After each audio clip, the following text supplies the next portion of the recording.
नमस्कार, मैं हूं आरसी राय। आज आपके साथ 12th क्लास का एक topic parallel combination of cell. इस पैरेलल कॉम्बिनेशन ऑफ सेल में हम नंबर ऑफ सेल को पैरेलल कॉम्बिनेशन में जोड़ेंगे और पैरेलल कॉम्बिनेशन में जोड़ने पर जो net EMF of the cell आएगा, जो net internal resistance of the cell आएगा और सेल से जो नेट करंट ड्रॉन होगी उसके लिए एक्सप्रेशन निकालेंगे। तो देखिए, एक सेल ऑलरेडी हमने बना के रखा है। सेल के दो terminal A and B, cell का ईएमएफ ई, सेल का इंटरनल रेजिस्टेंस आर, सेल से net current drawn in external circuit I. अब इस आई का एक्सप्रेशन हम पीछे वाले लेक्चर में दिए हैं, पीछे वाले वीडियो में दिए हैं, इसलिए यहां पर इसे हम डायरेक्ट लिखेंगे और ये होगा बेटा E by R minus V by R. V क्या है याद रख लें, V A minus V B, that is the potential difference between two terminal of cell, that is called as terminal potential.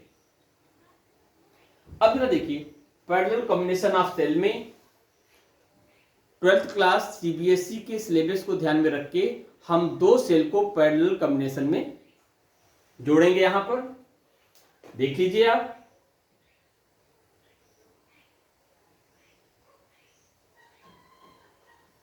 ये देखिए, ये है फर्स्ट सेल, इसका ईएमएफ क्या है E1, इसका इंटरनल रेजिस्टेंस क्या है R1,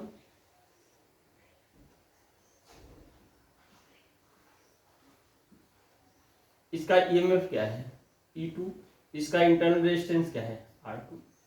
ये देखिए, this point is what, say terminal A, this is what terminal B. अब चाहे सेल E1 है चाहे सेल E2 है, दोनों के लिए टर्मिनल क्या है, सेम है, तो टर्मिनल पोटेंशियल डिफरेंस भी क्या होगा, सेम होगा। अब जरा देखो, अगर फर्स्ट सेल के पॉजिटिव टर्मिनल से करंट I1 आए, सेकेंड सेल के पॉजिटिव टर्मिनल से करंट I2 आए, तो यहां पर नेगेटिव टर्मिनल पर करंट I1 इंटर करेगा, नेगेटिव टर्मिनल पर करंट I2 इंटर करेगा। ये देखिए, I1 करंट इधर से, I1 करंट इधर से, अगर हम कहें I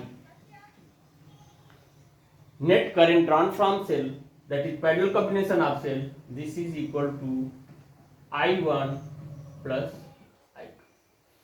यहाँ देखिए, I1 with the current drawn from first cell, I2 with the current drawn from second cell।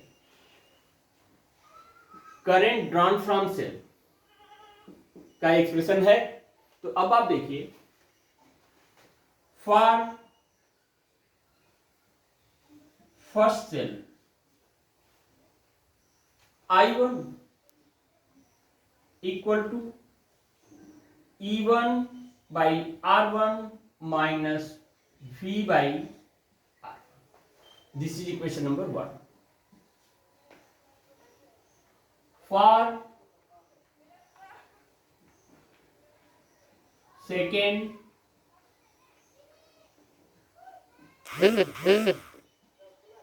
Cell I2 is equal to E2 by R2 minus V by R2, equation number 2।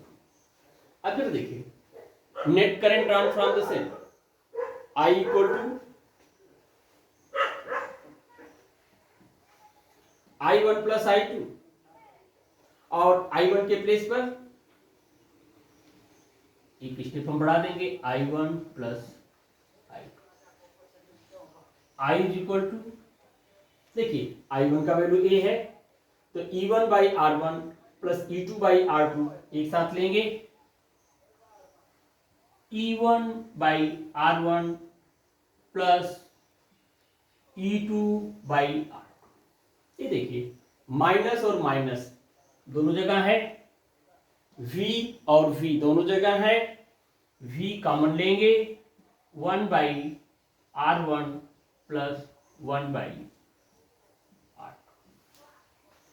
अब जरा देखिए इसको, इससे आगे हम लोग बढ़ेंगे, यहां पर करते हैं डेरिवेशन को। देखिए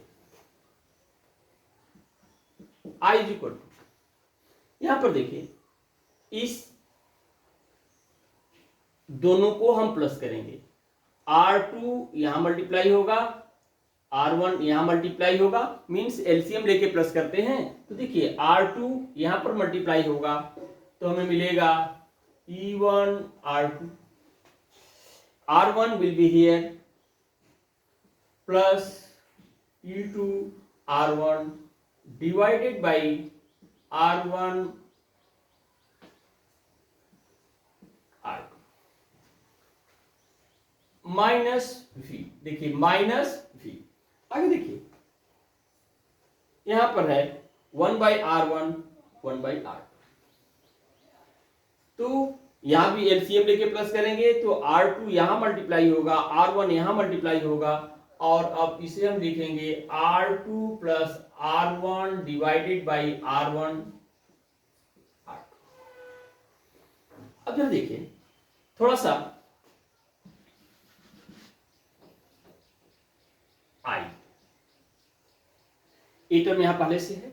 अब हम क्या कर रहे हैं, थोड़ा सा आप देखने का प्रयास करिए।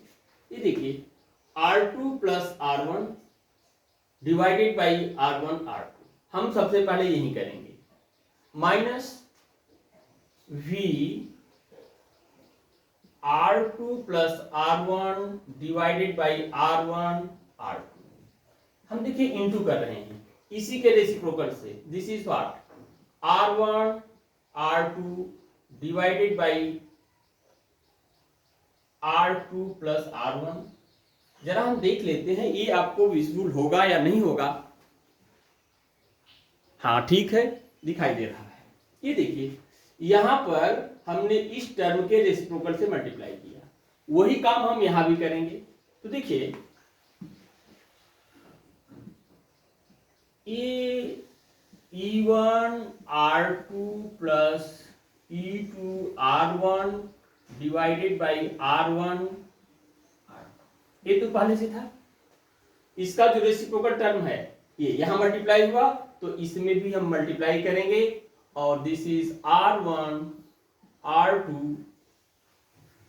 Divided by R2 plus R1। देखिए जितने से मल्टीप्लिकेशन यहां किया वही मल्टीप्लिकेशन यहां किया, और वही मल्टीप्लिकेशन हम यहां भी कर देंगे, और ये हो जाएगा R1 R2 divided by R1 plus. अब जरा देखिए ये R1 R2 इसको कैंसिल करेगा, ये R2 R1 इसको कैंसिल करेगा, यहां क्या बचेगा, सिंपली v बचेगा। देखिए माइनस v, ये R1 R2 इस R1 R2 कैंसिल करेगा, और यहां क्या बचेगा E1 R2 plus E2 R1 divided by R2 plus. ये देखिए इसको आप समझने की कोशिश करिए। अब ये जो पार्ट है इसको हम यहां से हटाएंगे। थोड़ा सा समझिए ये है क्या, ट्राई टू सी इट। देखिए इस सेल का फर्स्ट सेल का internal resistance R1, second cell का इंटरनल रेजिस्टेंस R2, दोनों पैरेलल कॉम्बिनेशन में है। तो देखिए parallel combination 1 by equivalent 1 by R1 plus 1 by R2, इसे हम R इक्विवेलेंट कहेंगे, और ये R इक्विवेलेंट का वैल्यू आएगा R1 R2 divided by R1 plus R2। देखिए यहां से इस R इक्विवेलेंट का वैल्यू, और यहां पर यही R इक्विवेलेंट ही है। अब इसे हम लिखेंगे I R इक्विवेलेंट। अब जरा देखिएगा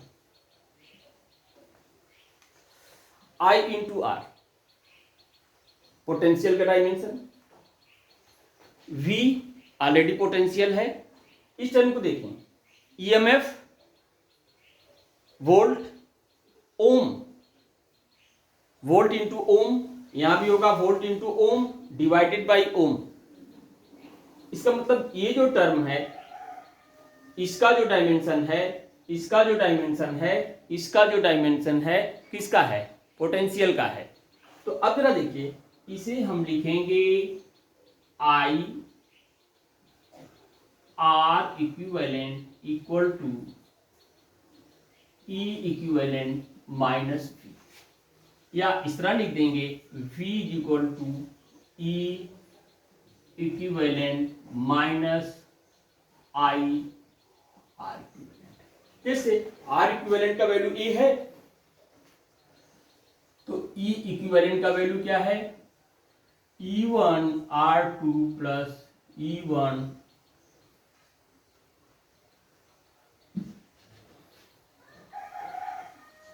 E2 R1 divided by R1 plus R2। अब देखिए, अब हम क्या कहेंगे कि अगर इन दोनों सेल के कॉम्बिनेशन को एक सिंबल सेल से रिप्लेस कर दें, जिसका EMF क्या हो? E हो, जिसका इंटरनल रेजिस्टेंस क्या है? E हो, तो सिंगल सेल एक्सटर्नल सर्किट में कितना करंट देगा? I। और हम इसको दिखा देंगे। देखिए, ये जो कॉम्बिनेशन है, इसके इक्विवेलेंट एक सिंगल सेल मिलेगा, इसका इंटरनल EMF, जिसका EMF क्या है? इक्विवेलेंट, जिसका इंटरनल रेजिस्टेंस क्या? R इक्विवेलेंट, जिसका वैल्यू यहां और यहां दिया हुआ है। इस सेल से कितनी करंट एक्सटर्नल सर्किट में ड्रा होगी? I। तो इस तरह से आज के टॉपिक में हमने आपको ये दिखाया कि दो सेल को अगर पैरेलल कॉम्बिनेशन में जोड़ें तो उसके इक्विवेलेंट जो सिंगल सेल होगा, उसका इंटरनल रेजिस्टेंस ए होगा, उसका EMF ए होगा, और उसकी इक्विवेलेंट सर्किट ए होगी, और net current drawn from cell यहां से मिल जाएगा, कहीं से भी।